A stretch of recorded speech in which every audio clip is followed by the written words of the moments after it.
অবস্থা আমার খারাপ হচ্ছে। আলহামদুলিল্লাহ, আল্লাহ লম্বা ট্যাঙ্ক দেওয়ার কারণে একটু তো বেনিফিট হয়। এই ভাইয়ারা তেল শেষ হয়ে গেছে।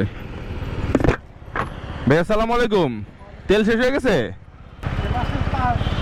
ক্লাসের তার ছিঁড়ে গেছে। এই গরমে সবার অবস্থা খারাপ। ক্লাস ছাড়া চালাতে পারেন না? খ্যাটখ্যাট করতেছে, তাহলে গিয়ার মনে বাইরে আছে, গিয়ার একটু কমাইতে হবে।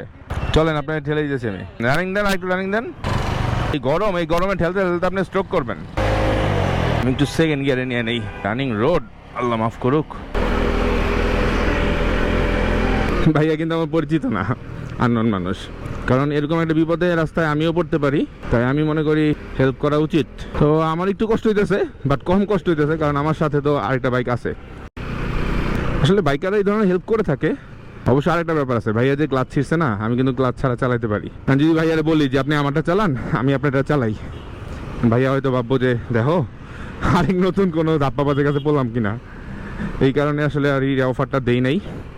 ভাবলাম ঠেলা দিয়েই আগায় দিই। তাছাড়া কেমন চালাইতে হয় এটা ট্রিক আরেকদিন শিখাবো না আপনাদেরকে। আমি যাবো মোহাম্মদপুর, সমস্যা নাই। ও আপনি তো ডান দিয়ে চলে যাবেন। আল্লাহ হাফেজ, ওয়েলকাম ভাইয়া, ওয়েলকাম। আল্লাহ হাফেজ ভাই।